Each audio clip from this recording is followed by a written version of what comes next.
Hello, and welcome to the Feeling Good podcast, where you can learn powerful techniques to change the way you feel. I am your host, Dr. Rhonda and joining me here in the Murrieta studio is Dr. David Burns. Dr. Burns is a pioneer in the development of cognitive behavioral therapy and the creator of the new team therapy. He is the author of Feeling Good, which has sold over 5 million copies in the United States and has been translated into over 30 languages. His latest book, Feeling Great, contains powerful new techniques that make rapid recovery possible for many people struggling with depression and anxiety. Dr. Burns is currently an emeritus adjunct professor of clinical psychiatry at Stanford University School of Medicine. Hello, Rhonda. Hello, David, and welcome to all of our listeners around the country and across the world to episode 280. And today we have an incredibly special guest, Stirling Moorey, who any team therapist knows from reading about in Feeling Good and Feeling Great. And whenever you've gone to a workshop with Dr. Burns, I'm sure he's talked about you, Stirling. And I would just want to introduce you a little bit to our listeners. Dr. Stirling Moorey had the good fortune to be trained and supervised by two of the major developers in the field of cognitive therapy, both Aaron Beck and David Burns. In 1979, when he was in medical school, Stirling did a student elective with Dr. Aaron Beck at the Center for Cognitive Therapy, and then he spent the summer in Philadelphia with Dr. David Burns. And thus he was one of the first British therapists to study cognitive behavioral therapy when that discipline was in its infancy. Stirling is a consulting psychiatrist in cognitive behavioral therapy. He was a professional head of psychotherapy for South London and Maudsley Trust from 2005 until 2013. With colleagues, Stirling set up the first CBT training course at the Institute of Psychiatry and continues to teach CBT to a range of healthcare professionals. His main research interest is in the application of CBT to life-threatening illness and adversity. He's the co-author with Stephen Greer of the Oxford Guide to CBT for People with Cancer. So welcome, Stirling. We're so happy to have you.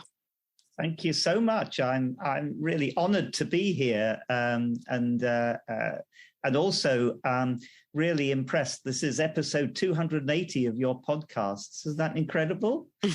Yes, and I would say it's probably this is our greatest podcast of all time to have you back. I've just... if I was a crying type, I'd be moved to tears right now, Stirling. It's so fantastic to see you bring me right back to 1979 and to the early days and I'm pretty sure it was 2 months we spent together, 2 consecutive years seeing patients. And 2 consecutive months? Well, said years. 2 months separated by a year. That's it. Oh. And they were 2 of the greatest months of my life. And I learned so much from you. And it just seems like all that happened, yesterday. It's a cliche, but it seems that way. And I'm just overjoyed to see you. And so many people are going to welcome this podcast of hearing, like one of the world's greatest celebrities in the circles that we travel, and the amazing empathy skills that you have. And I'll just shut up, but it's I'm just this is a moment, a huge moment for me, Stirling, and it's going to be amazing and huge to many people who know you through Feeling Good and through the stories I've told about you in hundreds of workshops, and how you really changed my life in a very meaningful way.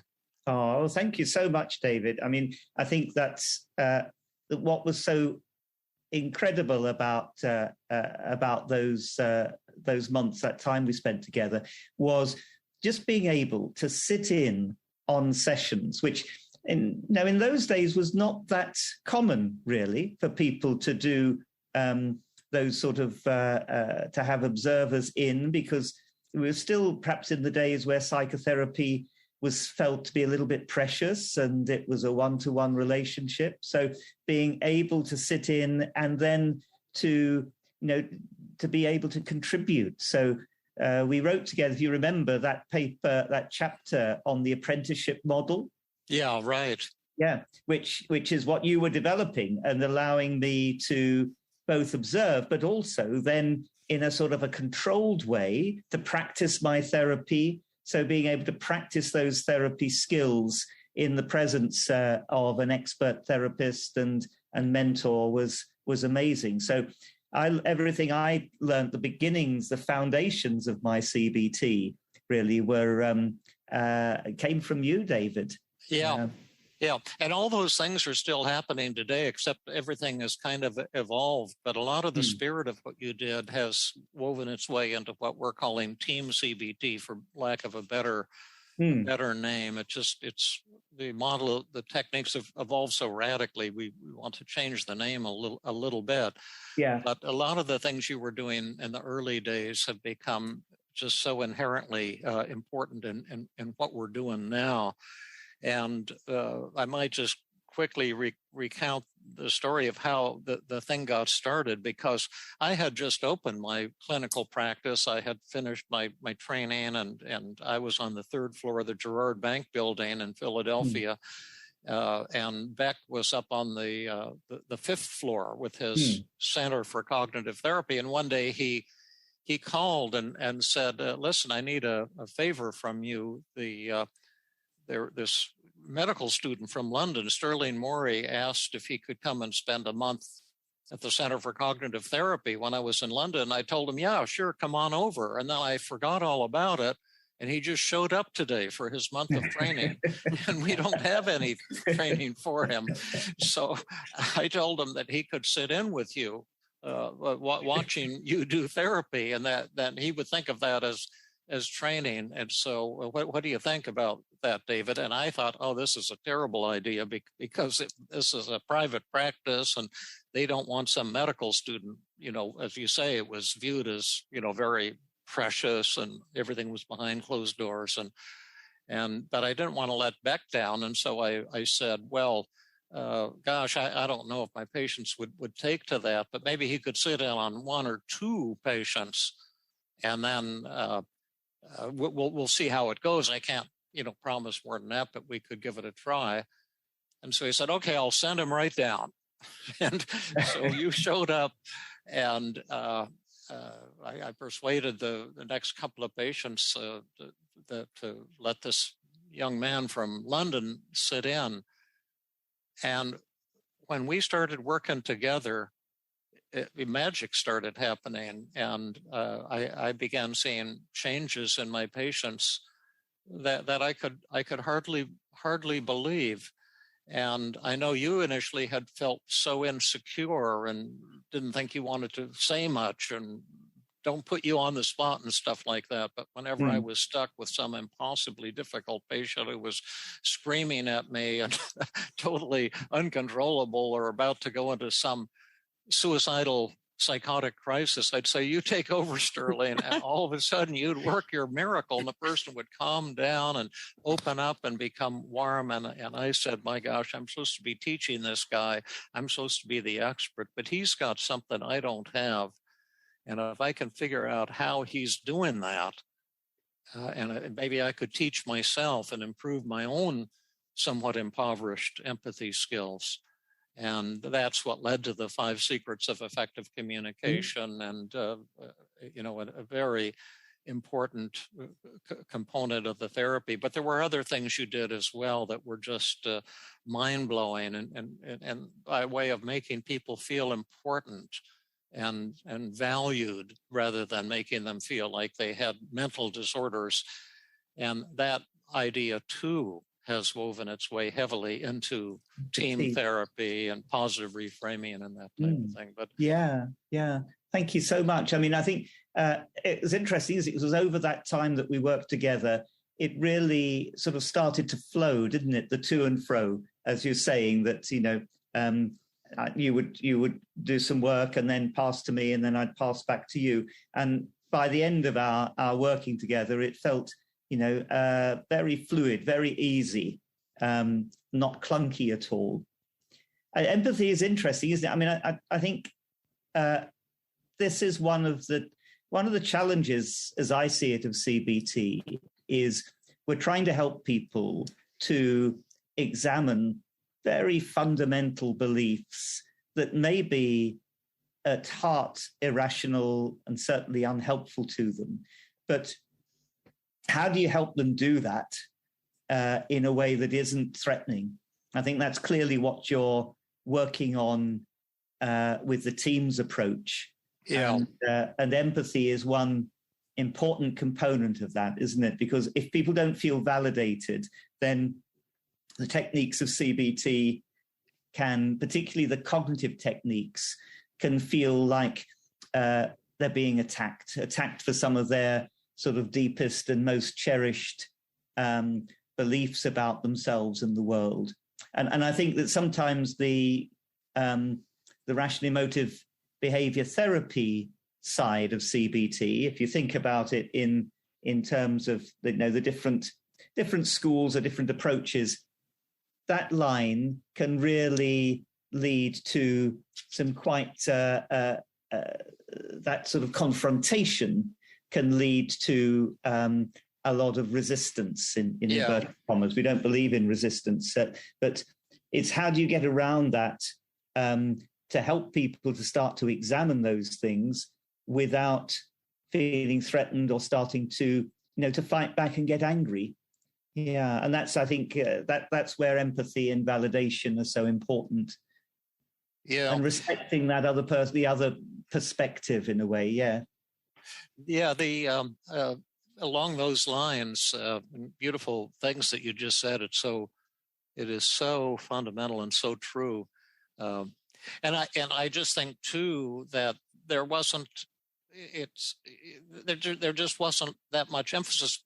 Beck always mentioned the importance of empathy, but there was never any empathy training or how to do it or that type of thing. But I was fond of Ellis because of his integrity, but he was a kook, but he was also a pioneer and a brilliant and highly ethical fellow. But I once wrote to him and said, what do you think about empathy? Because Carl Rogers said it's a necessary and sufficient condition for personality change, and then Beck says it's necessary but not sufficient. You need the tools as well. And I said, what do you think, Dr. Ellis? And then he wrote back, because I barely knew him, and said, I can put it in the way he would have said it, but he wrote it in a letter. He said, but he would have said, well, empathy is not necessary, it's not sufficient, and it's not even desirable. Because if you're nice to the patient, they won't do their damn homework. And all the chain comes from the effing homework. That's how he talked. And so he was very, very outspoken, anti-empathy guy. And then when I did my research on empathy that came out in Journal of Consulting and Clinical Psychology, kind of suggested that maybe empathy was important. And then I talked to him about that. I came to know him in person a little bit, and I said, the research isn't consistent with what you've been saying. And what do you think? And he says, well, I really respect research, and I'm going to change my thinking about empathy and start saying that it really can be important. And that's one of the things I loved about him was he wasn't rigid. I mean, he was rigid, but he was flexibly rigid, and he didn't think he had to know all of the answers. Yeah, I mean, do you remember those videos or those recordings that he did? So there was Carl Rogers and Ellis, and I'm not sure who the third, whether it was actually... I can't remember either. Who was the third guy? Gestalt? Yeah, maybe, yeah. Who was that Gestalt guy from the California? Founder of Gestalt therapy? the company. But I don't know. I mean, I heard that, so they interviewed the same patient, and I heard that, and Ellis was his usual confrontational, directive self. And I heard that afterwards, she felt that she got as much empathy from Ellis as she did from Carl Rogers. Well, that's interesting too. And that's why you have to measure empathy. And that's why we measure it at the end of each session. In fact, within sessions now, when I'm doing my 2-hour sessions, and I train all the therapists who are willing to do it. And after you think the first part of every session is just pure empathy, with not helping, not giving advice, just trying to be there for the patient and show some warmth. That at the end we say, okay, what's my grade? Or if I'm doing co-therapy I still do co-therapy stuff. I still love working with another person, Rhonda or Jill Levitt, or a lot of Mike Christensen. I've done a lot of co-therapy with him. We could do co-therapy again sometime if you wanted. We could do it live and have a podcast on it. That might be quite interesting. Yeah, absolutely. Yes, that would be. Let's do that. That will bring back the 1979 era of magic. But now I can't even remember what I was saying. At least I remember who you are. That you were about asking for a grade. Oh, and we say what? Fritz Perls was the founder. Fritz Perls, right? Yeah, that's it. Right. Yeah. And we say what grade would you give us, or would you give me so far? In the session, would you give me an A? Would you give me a B, a C, a D? And that seems so silly to me, but patients don't think it's silly. And they will tell you you're great. And if they say, oh, you got a good B or a B plus, you're failing. Because if you're doing a good job, they'll say, oh, it's an A or an A plus. And then you can just say, tell me what I'm missing. And then they'll straighten you out right away. And then you can get an A, but you've got to ask, because I've had sessions where I thought, like I did a live one with Jill in a workshop recently. We did 2 live therapy sessions in front of an audience of several hundred. And there was this woman with crippling public speaking anxiety. I mean, she was trembling and sobbing at the start of that, because she was, having to do what she was the most afraid of. And Jill is like you, Stirling, and like Rhonda, a genius of empathy. And she was doing her best, and I was doing my best. And so I just thought, man, we're knocking it out of the park. And then after about a half an hour, we asked her, what grade would you give us? And I was just sure it would be an A plus, and the audience would be impressed. And she said, well, maybe a B plus. No, I'd say about a B. And my heart just sank. We're doing this live demonstration and we're screwing up. And then I said, well, tell us about the part we're missing. And she said, well, this is something I've never told anyone. And she started sobbing. And she said, you see, I wet my bed up until the time I was 13 years old. And every morning I'd have to get up and wash the sheets and the blankets and put them out to dry. And it was so humiliating. And I've been hiding this. I think it's lurking behind my bedwetting, or my public speaking anxiety, that I'm so ashamed of myself. And I'm just sure that everyone in the audience right now is judging me and looking down on me. And it was such a moment to ask, to find out, and to find out you're failing on empathy can be a tremendous thing if you keep your ego out of it.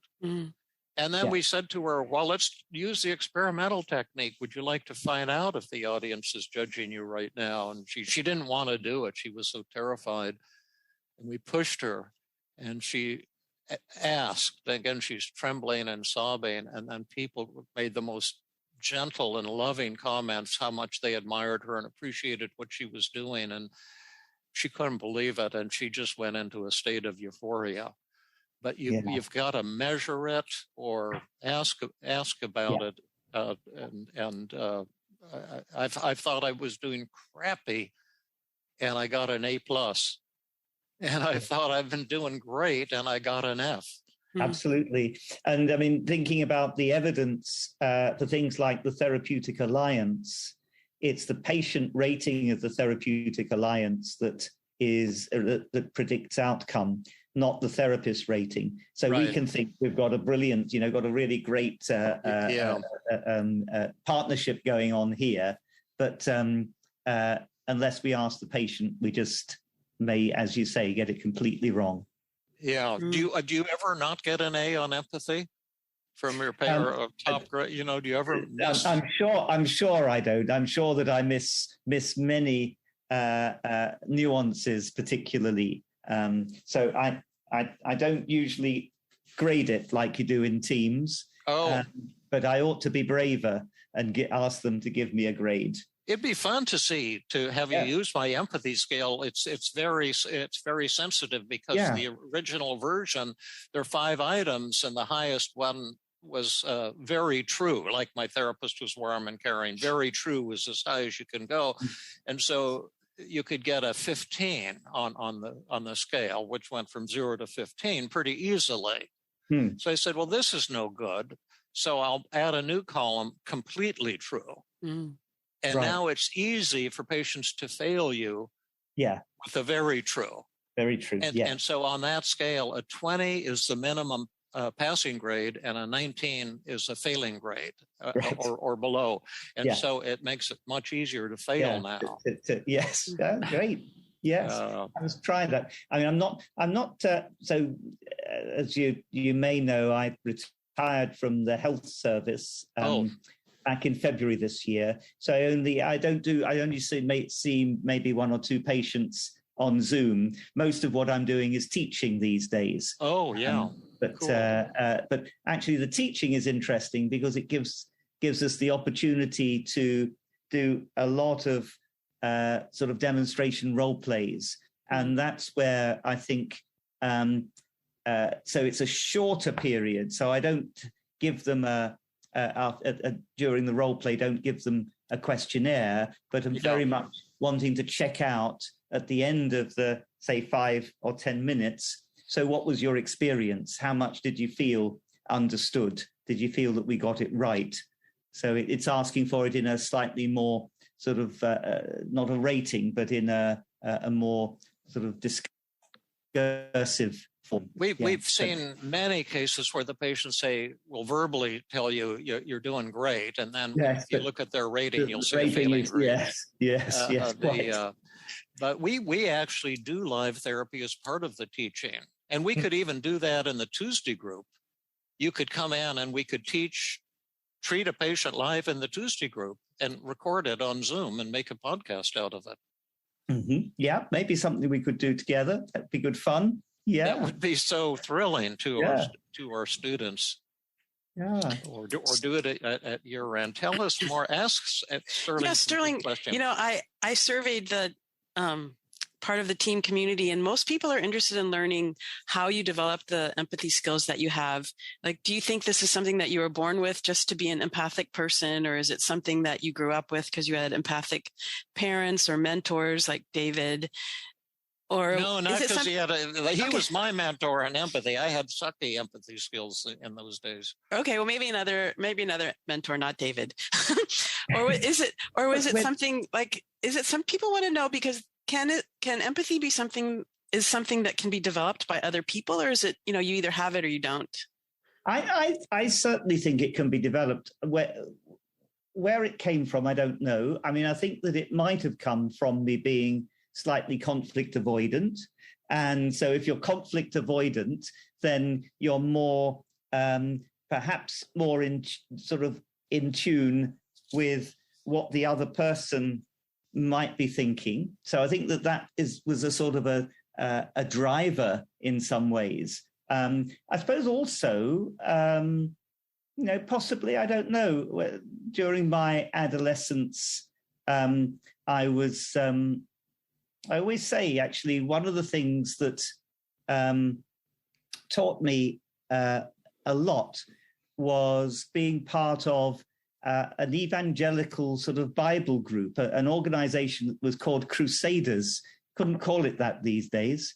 But being part of that I think, taught me two things. One was actually, getting up and talking in front of an audience and feeling comfortable doing that.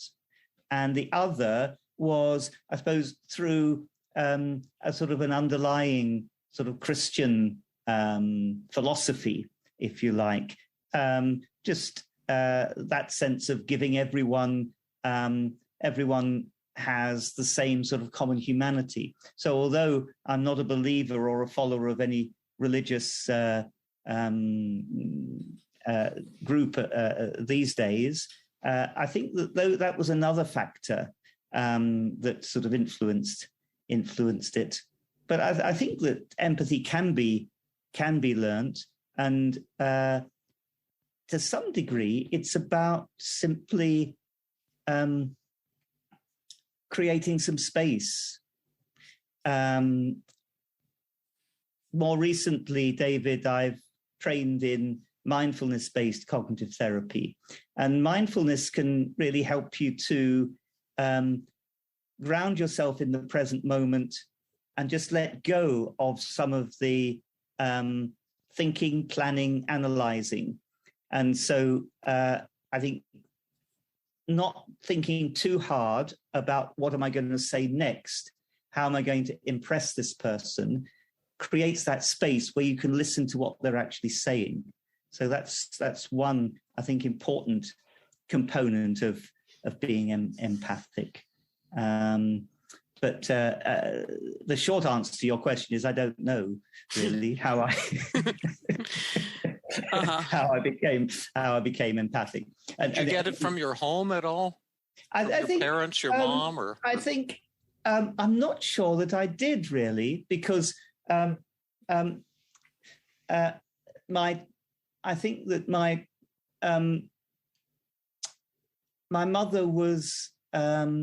She was a very friendly person, a very sort of jolly person, but how much she was really able to listen to people, I'm not 100% sure. So I don't think that it came so much from them, interestingly. And I'm not sure that I am sort of specially empathic. I think that it was our interaction that really, I think, helped some of those empathy traits to come out as well, and being put into that position as a therapist and working with you, and almost not exactly good cop, bad cop, but in some ways, David, when you were being more Ellis-like and really driving home the CBT techniques, almost I was then put in that position of saying, well, let me really try and understand what's going on for you. So it almost got created in a way out of the dynamic between us, yeah. I think. That's neat. I still try to do that when I'm doing co-therapy, choose someone with very beautiful compassion and empathy skills. Jill is that way, Rhonda's that way. And then I think a little of that same thing still emerges. Yes, yeah. And I'm just sort of thinking about your the team's approach and that the sort of the I suppose I'm thinking in a way, what am I trying to say? In that first phase in which you're a bit paradoxical and you say to people, do you really want to give up this problem behavior or whatever it is? And you're saying, let's look at all of those things that might be beneficial about it, might be really valuable to you about it. And then when they've actually exhausted in a way all of those reasons for staying the way that they are, then when you say, well, let's see, where would you like to dial it down to? And then you can go into the more direct evidence against reasons that this is deleterious to you. And in a way that I feel that sort of it's a little bit similar to what was sometimes going on in those sessions that we were doing. It's actually creating that balance between, on the one hand, there's something about this that you wouldn't be doing this if this wasn't in some way important and valuable to you. Plus, but on the other hand, you've got all this other reason that this is bad for you. And it's a sort of a way of, I think, warming up the reality testing, the evidence for and against, and so on. That's right. And it leads to both emotional acceptance and cognitive acceptance. You see the really how all these so-called negative emotions that we're taught are symptoms of some mental disorder are actually the expression, not only beneficial to you, but an expression of what's most beautiful and awesome about you and your core values as a human being. And when I'm working with people, my goal is to make them proud of their symptoms, not ashamed of their symptoms. And then the huge paradox is the moment you've sold them on how great it is to be angry and enraged and worthless and inadequate and anxious and self-critical, etc., and you've shown them how great all those feelings are and the negative thoughts that trigger them, suddenly they don't need them anymore, and it becomes so easy for them to change. And yes, a lot of that came from your spirit. Now, you mentioned a spirituality and religion, and that you're not so religious anymore. But I was wondering, when I work with somebody, with a co-therapist or just myself, and I'm pushing as much as possible for rapid change. In fact, I'd like to see a complete elimination of symptoms in today's session.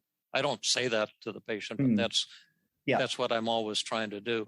And when that happens, and it often does, it's almost like a spiritual shift as well as a psychological shift. And I was wondering if you've had that idea also, or like I think when you really get that change, it's a whole person shift, isn't it? It's mind, body. There's real change in the body, and as you say, that there's like a sort of a lifting and it does have that sort of spiritual element to it, doesn't it? Yeah. That's one of the things I love the most about therapy, that it dives into that dimension suddenly. It goes from one frame of reference, which is psychological or cognitive or distorted thoughts or whatever, into this more profound. And it's about, when it works, it's existential in the sense that, some of those things that people have believed all their life, it's just such a relief to actually be able to let go of that and to have a relationship to the world that is freer, more open, more compassionate to yourself and to others. More like your relationship to your cat. Exactly, yeah. It's just having fun together and loving each other and no judgments. They don't seem to judge me when I'm sitting on the can pooping and making smells. They come up and they love me just as much. Absolutely. I think there's a bumper sticker, David, that I've heard of in the States which sort of says, I wish I could see myself as my dog sees me. Yeah, exactly. Yeah, I love that. Stirling, if we go back to the empathy, David writes about in his book, Feeling Great, that you developed what he called at that time the Moorey method, which seems to be the seed of the Disarming method and the 5 secrets, and he writes about that. You talked about how the thing to do when someone is moaning is to find truth in what they're moaning about, and then find some complaint, something positive about it. Yeah, that was in Feeling Good, not in Feeling Great. That was Feeling Good. What did I say? Did I say feeling? I said Feeling Great. I'm sorry. The feeling good. Moorey-Moner method. Moorey-Moner. Actually, yeah. And it's actually on page 224. I have it in front of me in case people want to look for it. So I think it's really interesting to find out what's the underlying thinking underneath disarming, really finding truth in what the other person's saying. I mean, what's the purpose of that? I remember the college student who said, no, I don't have anything in common with anybody. And so I can't get close to anyone. You probably remember that. He's the first patient you sat in on. He had extreme paranoid schizophrenia. Oh, yes. Yeah. Yeah. And you found truth in it. You said, I saw that about you right away, that you are unique in certain ways. And I can imagine how lonely it is for you not to be able to talk to guys or know how to date girls or women or whatever words you want to use. Yeah. But one thing I bet you don't notice, this is what you told him, bother to notice what you do have in common with other people. And you said one thing like you and I have in common was an interest in religion, because he said he'd seen John the Baptist on his way to the session, and he was enraged about some conspiracy with the police to prevent him from hanging out with John the Baptist. And you said when we talk about religion, it's really exciting, isn't it? Now all of a sudden he just warmed up, and you took a psychotic delusion and an intense rage and turned it into something truthful and beautiful, and he just melted in your hands. Gosh, I'd forgotten that, David. Yes, it sounds like I was quite quite impressed. I wouldn't have thought of doing that. It was the very first time we sat in, and you made me promise not to ask you to do anything in the session, because you were feeling so insecure. And then this young man came in and he started pounding on the desk and screaming that there was a conspiracy to prevent him from seeing John the Baptist. And John the Baptist had secrets about the spiritual future of the human race that he was supposed to deliver to the people on the earth. And they were trying to prevent him from doing that. And he shouted at me, he said, I want to know what you intend to do about it, Dr. Burns. And my thought was, I know you're not taking your stelazine. Yes. You're going to have to increase the dose. And I said, well, let's see what Stirling Moorey has to say. I turned it over to you, and you looked like a deer caught in the headlights at night. Your eyes were spinning in their sockets. What am I supposed to say? And then you leaned forward and said, well, my goodness, if you were talking to John the Baptist, I would want to know what John the Baptist said to you. I'm very interested in religion. I even took a couple classes in college on religion. Tell me, what did John the Baptist say to you? And then he said, do you really want to know? And you said, I'm dying to find out. Tell me what you learned from John. And all of a sudden, the two of you were engrossed in this deep conversation, and I was excluded from the session. And then after about 15 minutes, the fellow turned to me and said, gee, Dr. Burns, this is the best session we've ever had. Will Dr. Moorey, or call you Professor Moorey or something at that point, will he be here next week? I said, oh, he'll be here the whole month. You can count on it. What was it like, Stirling, when you told David, well, please don't call on me? And he immediately at the first session turns to you and says, well, what do you think? What was that like? Yes, it was scary, as David said, like a rabbit in the headlights. So I sort of just fell back on trying to understand, I suppose. I mean, I think that's another aspect of why empathy is so important in CBT, that if we don't really understand the person's cognitive world and show an interest in that, then it's very difficult for us to help them to find ways out. And so the more that we can really understand why John the Baptist was important to him, what John the Baptist was saying, the more it gives us scope and almost sort of ammunition, if you like, to deal with some of the more distorted aspects of the thinking. I mean, the thinking about the disarming technique, I suppose, David, that also came out of when I say no, I feel guilty, was it? Or oh yes, that's right. Yeah, he called it fogging, and it was a more kind of a superficial "you yes" people. Yeah, and then Disarming says, you don't just yes them; you see that what they're saying really is true. There really is tremendous truth in it. Yeah, exactly. So I think what you did, David, is you took some of those aspects in some of those books and really sort of fine-tuned them and honed them in your communication sort of skills work, which, I think it's so invaluable, really, to have, particularly, some people find this really, really easy. It's that whole spectrum, isn't it? For some people, it's just natural that the way of communicating is easy for them. For other people, it's more difficult. So it's really good to have some of those skills actually sort of highlighted in bullet points. Think about what you might do when you're sitting with someone in front of you. And we see tremendous resistance in American patients. It might be the same or it might be different. My fantasy of the British is that's a more loving, humble spirit in Britain than in the United States, where everything is so much about aggression and defensiveness and arguing and winning battles, creating and winning battles. But it might be the same in England, but there's a tremendous resistance to the 5 secrets of effective communication. Yeah. It feels like you're sort of giving in a way. That's what people... I think in the UK, it feels like we're moving a bit more towards that aggression. Really,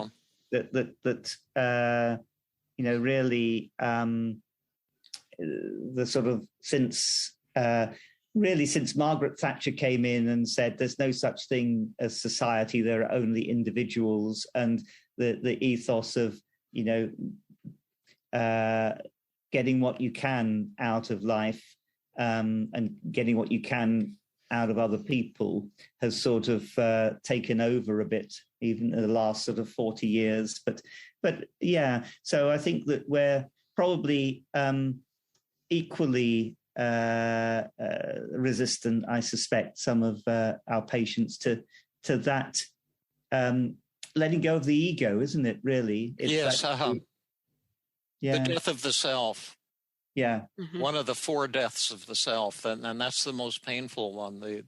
In relationships, the angry, blaming self that's going to win, and then letting that part die and looking at your own role in the problem is just so painful, so humiliating.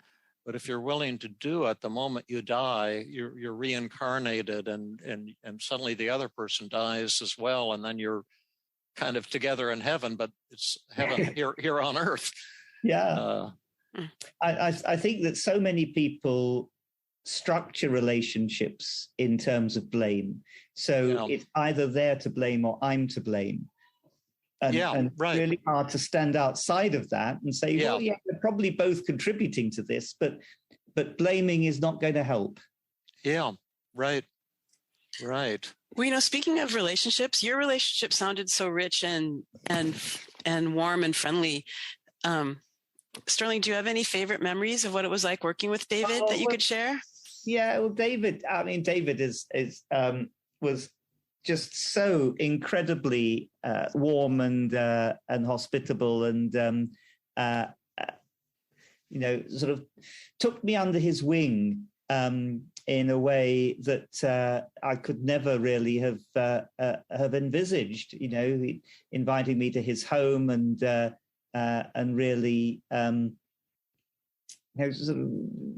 just there's such warmth and just such amazing. I think what is amazing about David is that his willingness to I was just an ordinary medical student, that his willingness to say that there are things that he learned from me, I think that is just is unbelievable, really. That shows that a bit of the death of the ego to say that. Yeah, we had some great times. I remember David trying to get me, let you buy me a Stetson or something. We went out with Melanie and were around some shops or something, and you said, "Hey, wouldn't it be great if you had a Stetson?" And I resisted it because I don't think that a Stetson would suit me. But I don't even know what's a Stetson.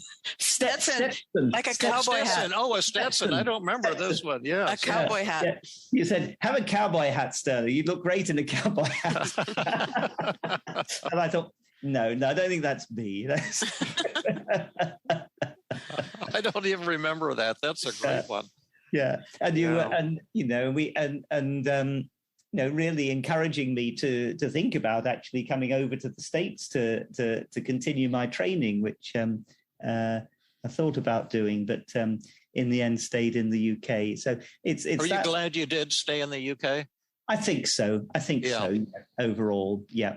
I mean, it's like all of these things that if you think, how would your life have been different? So, I wouldn't have met Magdalene. I wouldn't have had the family I've got now.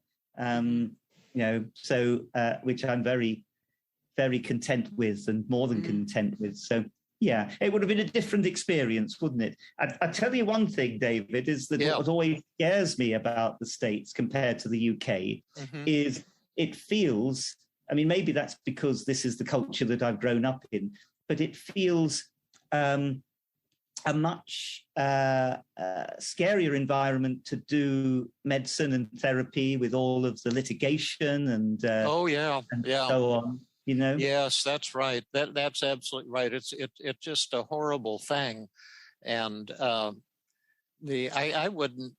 not in private practice anymore. I treat people who are therapists because it's not construed as treatment, it's just construed as part of the training. Yeah. But I haven't charged anyone for a therapy session for well over 25 years. And I just think the whole money grubbing side of things is pretty awful. And the idea that if you take on a patient with suicidal urges and then they commit suicide, some attorney is going to decide it's your fault, and then you're going to get wrapped up in years of litigation and fear and anxiety and shame and guilt, and it is very frightening, and it's horrifying. I enjoy treating the most severe of the severe. But if somebody, including, I've had so many people who were actively suicidal and dangerous, really. But if it weren't for that litigation aspect, I'd take on these people. I'd treat 15 hours a day working with them and love it, because I feel I have so much to offer them. Yeah. But I think that legal aspect is very bad news, really. It's. But I have, like on my brief mood survey, we test people's feelings at the start and end of every session. I did a little study at the Stanford Hospital to see how accurate therapists' perceptions are of patients, and I had. They didn't know they were going to be tested this way, but I had them meet for 2 hours with newly admitted patients to the inpatient unit and actually do a SCIDS diagnostic interview. So they were talking to them only about their feelings for 2 or 3 hours straight, and then had them turn their backs to each other and have the patient fill out my brief depression test. How are you feeling right now? How suicidal are you right now? How anxious are you right now? How angry are you right now? How happy are you right now? And then how would you rate this person on empathy, who's been, connecting with you for the past 2 or 3 hours? And then I had the interviewers, the presumed experts, fill out the same scale at the same time, but guessing the patient's answers. And then I did this with about 170 newly admitted patients. And so that I could look at the correlations and see the accuracy of the therapist. And the accuracy on everything was less than 10%. Gosh. The accuracy on suicidal urges was 0%. Wow. And these were top-notch people. The accuracy on anger was 0. The accuracy on depression, ability to pick up changes in depression was 3%. Empathy was 9%. And so we have them at the start and end of every session. Patients have to fill out a 3-item suicide screening. Yes. And I will refuse to treat a patient who will not take those tests, because you need that data so you can find out, wow, this person is getting suicidal. I better do an in-depth evaluation right now and get them in the hospital or do whatever is necessary. But most therapists don't do that kind of measurement, and they rely on their own intuition, which is 0% accurate, and then they get burned by a suicide, and then they go into a horrific litigation situation that can drag on for years. And I just think it's, I'm intensely opposed to that. And I wish we had like a free system like in England or in Canada, so that people could get health care and mental health care without having to pay for it. If they have a lot of money, they can hire some fancy private person if they like. But it just everything I do almost is for free. My website is filled with free classes on depression and anxiety, and the free podcasts that I'm so blessed to do with Rhonda. But I'm just concerned.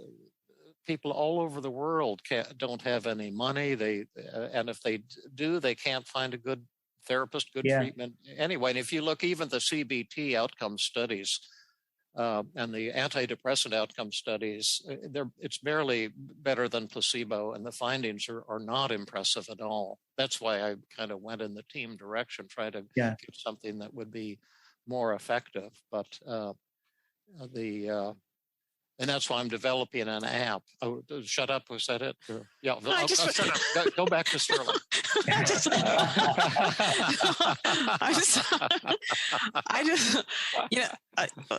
Embarrassed. Stirling, I just wanted to ask you how your months with David affected your future career. And well, that was the foundation of everything.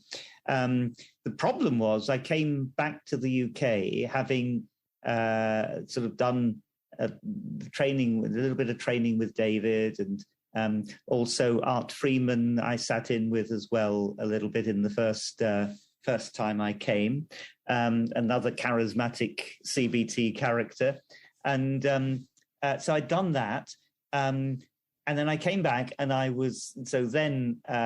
went into, so I did some 18 months of general medicine, then went into training as a psychiatrist.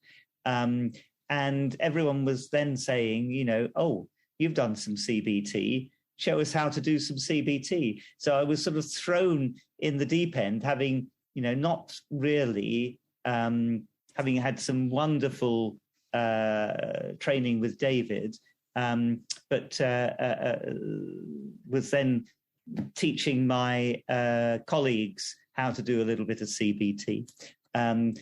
What I think I've learned from David that has really been the core of what I've been doing is, I think, his skill with working with the cognitive techniques. And these days in the UK, the training that we do with people is very much based upon the anxiety, particularly the anxiety disorder training. It's very much based on David Clark and Paul Salkowskis and Anke Ehler's work, which puts a lot of emphasis on behavioral experiments, which is actually brilliant, probably the most effective way of treating anxiety. But it does mean that some of those core cognitive techniques, based, I suppose, on helping people to examine the logical basis of what they're thinking. And particularly, I use a lot, David, your from Feeling Good, looking at the rating of the self, your work is not your worth, and so on, things like that. I don't think that people, that sort of rather slipped away a little bit in the CBT that people are doing in the UK. And I'm bringing that aspect that I learned a lot from David, which, as you say, David, probably came from Ellis in a way, that a lot of those techniques were from Ellis. And so there's that. But basically, I wouldn't have been a CBT therapist if I hadn't come across to Philadelphia and worked with David. So, you've been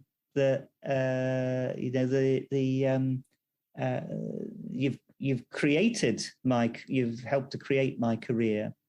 I remember when I was thinking about coming across to the States, I wanted to do my student elective in psychiatry, and I wanted to go to America to learn it. And I asked the psychologist who was in charge about Lewinson, I think, who was one of the pioneers of behavior therapy for depression. And he said, "Oh, don't go there. Lewinson, he's depressed." So I didn't go there. And then I discovered this paper by someone called Tim Aaron T. Beck, and that looked interesting. And I came over, and as David said, they weren't exactly prepared for me. They actually thought that Stirling was a girl's name originally when I turned up at the centre. So then the centre said, well, yeah, as David was saying, go and work with David Burns. And I've never looked back. So it's all down to you, really, David. So cool. Yeah, it was a blessing for both of us, I'll tell you, and it was fun. It was joyous. I mean, when we worked together, it was like, and I still feel the same way when I'm working with people. I feel like I'm in heaven when I'm doing therapy, particularly if I have a co-therapist, someone I like. And I think it's so important for the two co-therapists to powerfully support one another. And I think if the patient detects any tension between them, it greatly minimizes the positive impact. Yeah. But I've just yearned for the moments when I see the patient change, and over the years, it's gotten to where that is happening for me more and more quickly now. I think when we were working together, we were still thinking 6, 8, 10, 12, 16 weeks of therapy. And that seemed fast compared with the previous generation when you're in therapy for years. But the speed of recovery has continued to get faster and faster and faster. And some people are opposed to that. They get angry about it because they think it's fraudulent or there's something wrong with it or it's impossible or something like that. But most people are very grateful to be able to recover quickly and then do your relapse prevention training, and then they're done unless there's something else that they want to work on. But if there's something else, then you've got a good precedent that you eliminated their depression or their anxiety. But yes, I think treating anxiety, what you said with exposure, is a mistake. Exposure is never a treatment for any anxiety disorder. It's a tool in a treatment package, but it's not a complete treatment. And if that's all you've got, your effectiveness is going to be much, much more limited. There are so many models of how to treat anxiety that can have mind-boggling effects on outcome in the hidden emotion model, the motivational model, the cognitive model, and then the exposure model. And if you can use all four of those, you've got an enormous firepower at your fingertips. But if you're just trying to throw one technique at patients, that I think is misguided. It's what a lot of people want. They just want some simple thing to learn and treat, a kind of a formula. But I think it falls short if you're looking for really dramatic change for most, if not all, of your patients. Yeah. Stirling, can you tell us a little bit about how you got into working with cancer patients and how using CBT affects that work? Yeah, I mean, I think that really came about when I'd just qualified, got my membership of the Royal College of Psychiatrists. So I was looking then for what we called senior registrar posts, and particularly looking for somewhere I could do some research. And Professor Corley, who was one of the professors at the Institute of Psychiatry, said that his colleague Stephen Greer was looking to set up a cancer research trial in at the Royal Marsden Hospital, which is one of the primary sort of the top cancer hospitals in the country. And the Cancer Research Campaign were funding this big project. And so Stephen Greer had something that he called adjuvant psychological therapy, which he saw as something that he was wanting people to do alongside their cancer treatment. So just like you have adjuvant chemotherapy, he was calling it adjuvant psychological therapy. And so I came along and we cognitivized it a little bit more, because he was and developed a treatment that was sort of multi-component in some ways. So it had cognitive and behavioral elements, but also had some slightly more emotionally based elements, which is sort of bringing in both empathy and allowing people emotional expression, because they're going through adjustment reactions very often, and also an interpersonal component. So in the cancer work, we would bring the partner in to at least one session to look at communication issues, and maybe sometimes have the partner as a co-therapist. So that's how it came about. We did a trial in the late 1980s, early 90s, where we looked at people who had recently diagnosed cancer or first recurrence, and showed that particularly for anxiety, we reduced the anxiety, less so for the depression. And then we've done some further trials. Interestingly, the one we did in palliative care was because in palliative care, they were a little bit sensitive to randomizing patients to therapy or to treatment as usual. We actually ended up randomizing clinical nurse specialists. So half of them we trained in CBT and half did their usual work. And they then got their patients to complete anxiety and depression scales before and after therapy. And we found that these were people with palliative care. They were being seen in their own homes by clinical nurse specialists who were using CBT techniques alongside their other healthcare work. And that found, again, particularly for anxiety, a benefit over those who were using treatment as usual.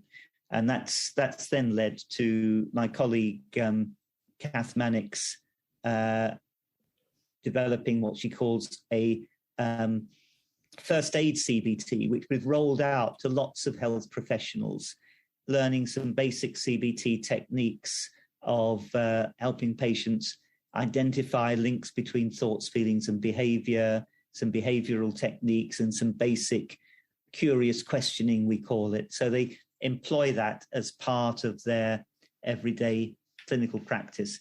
But I'll end on a slightly sobering note, which is that we did a trial that looked at taking patients with advanced cancer and depression and treating them in our IAP services, which are psychological therapy services that are now being rolled out around the country. They're called Improving Access to Psychological Therapies. And what really amazed me with that was that actually it was a flat line, that there was no improvement in depression at all, not even a placebo effect. So it's really, really weird. We don't know why, compared to the other trials that we've done, actually that wasn't effective. It might be because people are being treated in sort of psychological therapy services where the therapists are not that aware of and sensitive to the issues that cancer patients have, but we don't know. So that's where we are with cancer. I can, and if you'd like, I can tell you a little bit about, in a moment, about how I see approaching people's realistic negative thoughts, which they have very much in cancer, but other adversity, from a cognitive perspective. But I'll just stop talking for a moment there. That's my brief review of my resume and the resume of CBT for cancer at the moment. One of your many phenomenal skills was always this Socratic questioning in a very kindly, empathic way. And I remember you had an example with a cancer patient who was afraid of the CAT scan or something like this, and you used Socratic questioning to lead her to relief from anxiety very quickly. I don't know if you remember that vignette, but I think our listeners would love to hear Dr. Moorey in action. Well, yes. I mean, I think I don't remember that vignette particularly. I suppose what I've found is that this is again where empathy is so important, because if you have people who are so I think someone facing a CAT scan, we can help them to examine the thoughts that they're having about that, and that it's not too difficult to help them to identify how they may be catastrophizing or maybe negatively predicting what's going to happen. And so some good Socratic questioning can help them to see that those things might not come true, and that they may well have resources to cope with the situation that are much greater than they think. So those, if you like, that, if you like, epistemologically thinking about where we, how we, the foundations of what we see as truth, we can use the rational and empirical approach, which is what we're doing with Socratic questioning, we're doing with reality testing, and so on. When you get into realities that are more negative, you can still look at what might be distorted in the thinking, and but sometimes actually that you push against that and you get quite a lot of resistance. But I mean, I think I always give the example, which I think you have in Feeling Good. I do it as a little diagram of the loss of a loved one, and one route down the diagram is the realistic thinking, is I'm going to miss the companionship we shared. I'm going to, that's a loss that will create sadness. But then the other route would be, we add to that our thinking that this is intolerable, that I won't be able to be happy again, etc., etc. So that's a good standard approach, reality testing. But sometimes people are quite resistant to that, because they're saying, yes, but you don't understand. I'm facing death. I'm facing a realistically awful situation. And so I think the second sort of approach is truth being more pragmatic.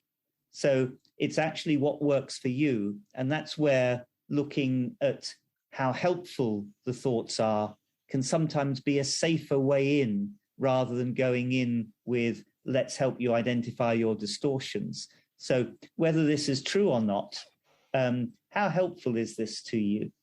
And then the third way is what you might call a more constructivist approach, which is saying, well, actually, truth is something that we construct through our own narratives. Can we look at different ways to construct this? So for me, the people who are coping are often the people who are putting the focus of their attention on the things that they can control and the things that they still have. And the people who are not coping are the people who are putting all their focus on everything that they have lost or can't control. And so simply asking them to explore, a little bit like what the Moorey-Mona method does, which is to say, let's, okay, that's all very well what you're saying there, and that's fine. What about this? What if we shift the focus of attention? How does that impact on you? So I think of those three broad areas of questioning and using cognitive techniques. And I like to sort of to move between them, that if people are not really willing to look at the standard distortion sort of approach, then they're usually able to engage with the helpfulness of the thoughts or creating alternative ways of seeing that might make life a little bit more, a bit better for them. What you just said is what I think of as the really brilliant, wonderful British approach, which is working with gentleness and kind of have you considered this, and what about this, and an approach that's showing tremendous warmth and respect for the patient, and leading them through gentleness and compassion and a warm connection to suddenly shift the way they're thinking about a situation. There's just something about the style of what you just did that to me is just so beautiful. Mm-hmm. Thank you. It's culturally different, isn't it? It's interesting when we watch American CBT therapists, the collaboration seems different. It does seem a little bit more strident, a little bit more forceful. But I think that it's probably more acceptable in American culture than it would be in the UK. Well, it's never once been effective with the patient in America. But yes, it's just that when you're not connecting with someone, you're not making an impact, and that's why I emphasize measurement so heavily, to look and see the results you're getting, and if you won't do that, then you can't even have my training. That's where it all has to begin, and you have to have the courage to see how your patients view you and how they're rating you, and to see maybe you're not getting the results you think you're getting, because therapist perception just aren't accurate. But if you get the feedback, at least you have something to build on. So if you're getting bad results and it's upsetting you as a therapist, well, that's a good thing. And maybe then you'd have the humility to change your approach and to talk it over with the patient. And it sounds like I really missed the boat last week. And I was sad to see that, but I'm kind of excited. Let's talk about that. The feedback you gave here is incredibly important. And then they feel safe and they open up, and you can connect and you can change your therapeutic strategies. But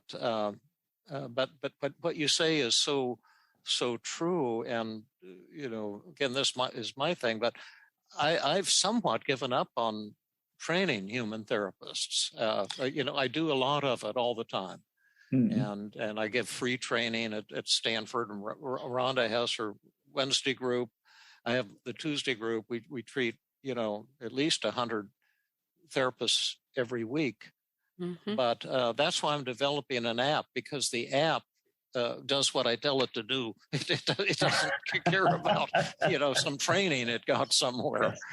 And, so how does the app empathize, David? We haven't been focusing too much on that. A lot of the people say they find it very empathic because I'm talking to them the whole time. And I've actually thought of doing a study having the app compete with human therapists on empathy. But I feel like it would be crushing butterflies because American therapists will fail on empathy with every patient at every session, pretty much, if you use my scale. And it's pretty easy to do way better than that. But we research every little component of the app because we measure as they're going along in it, so I can see what works and what doesn't work. And the goal is to develop an app that will outperform a human therapist in the treatment of depression. And I think we're there already. I think we're getting one-day results that are already well beyond any outcome study of any length of time. And I think maybe in collaboration with a human therapist, if the patient wants, that the app can deliver and will deliver things that no human therapist will ever be able to do.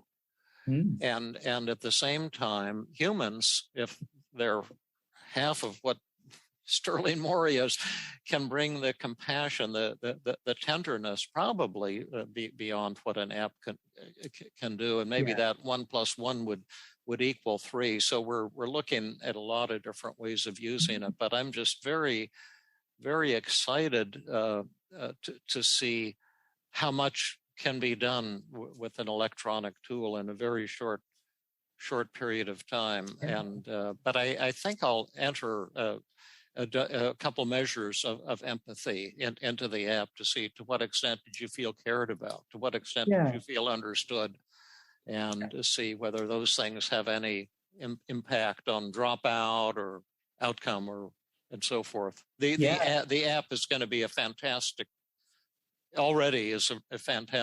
research tool that's really going to show us how human change happens, what causes human change, what's important and what isn't important. We're already learning things that absolutely blow my mind, things I never would have thought, things that turn them off that just shock me, and things that turn them on that blow my mind. And it's just all really a fun adventure. Yeah, that's the way forward, isn't it? Because as long as people have access, and a lot of people do have access to these tools, it's going to be, much more cost effective than many more people will have access to it than can go to see a therapist face to face or even on Zoom.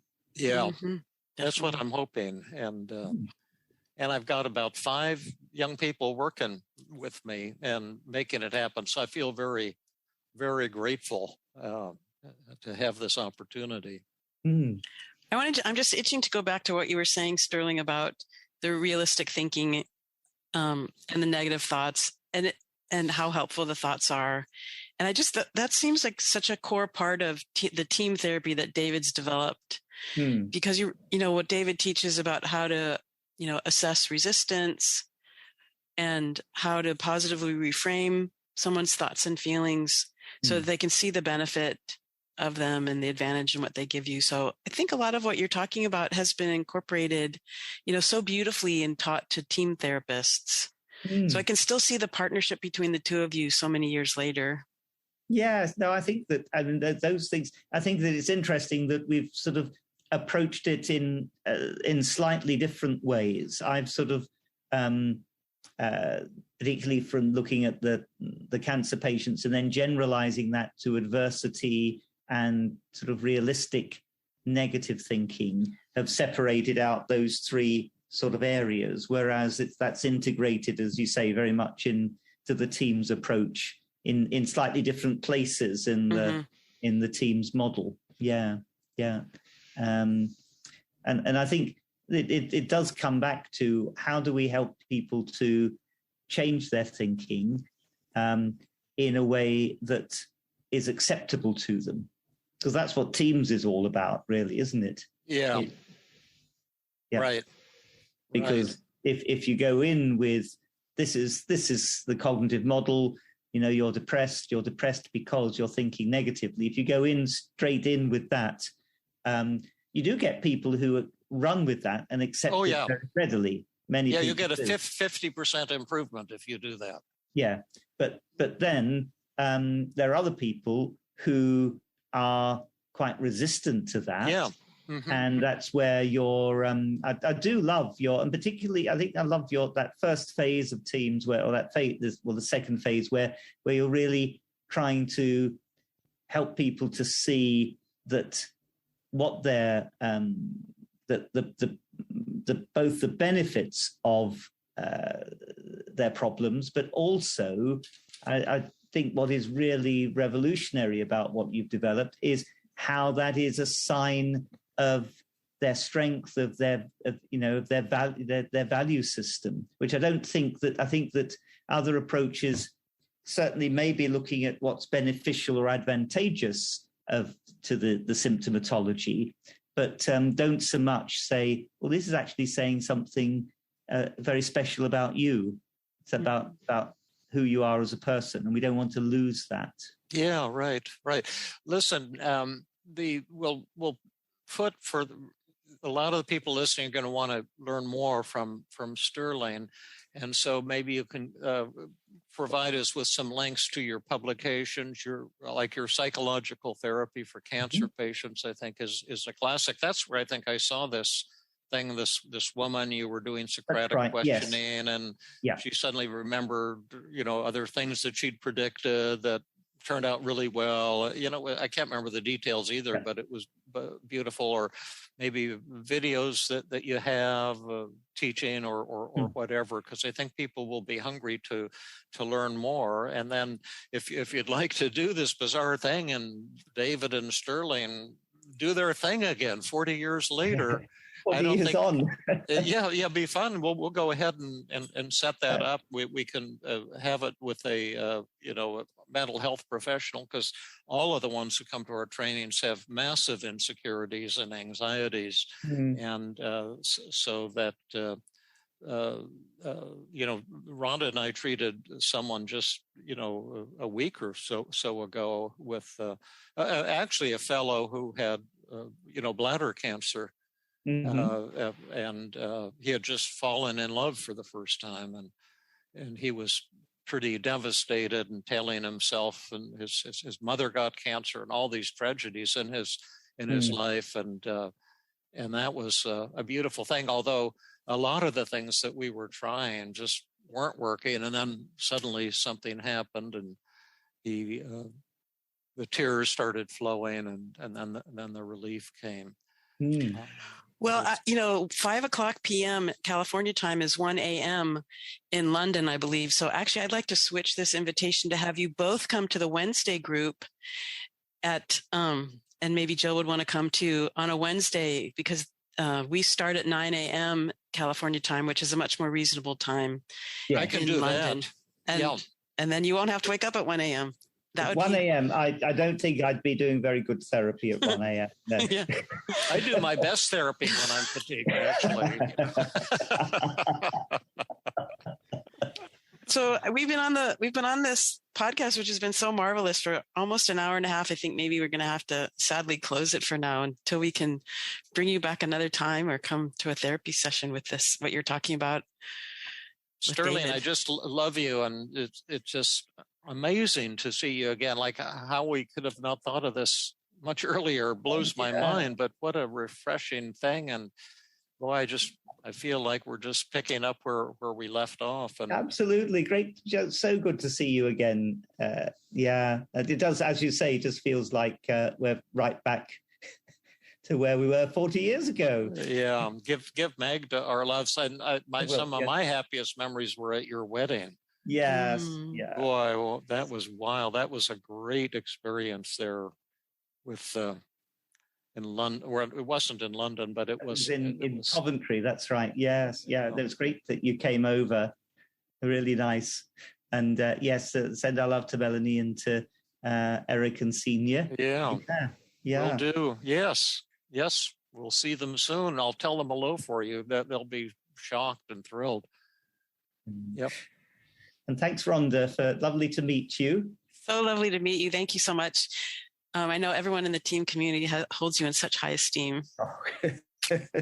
I think a little bit of positive distortion going on there, I think, but good to meet give us our positive distortions. We need something to believe in the world these days. Yeah, quite. Yeah. Okay, bye everybody. Thank you. Bye everyone. Thank you. Bye. This has been another episode of the Feeling Good podcast.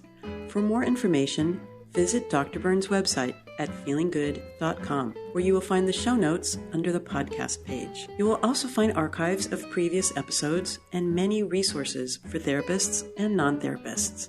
We welcome your comments and questions. If you want to support the show, please share the podcast with people who might benefit from it. You could also go to iTunes and leave a 5-star rating. I am your host, Rhonda Borowski, the director of the Feeling Great Therapy Center. We hope you enjoyed this episode. I invite you to join us next time for another episode of the Feeling Good podcast.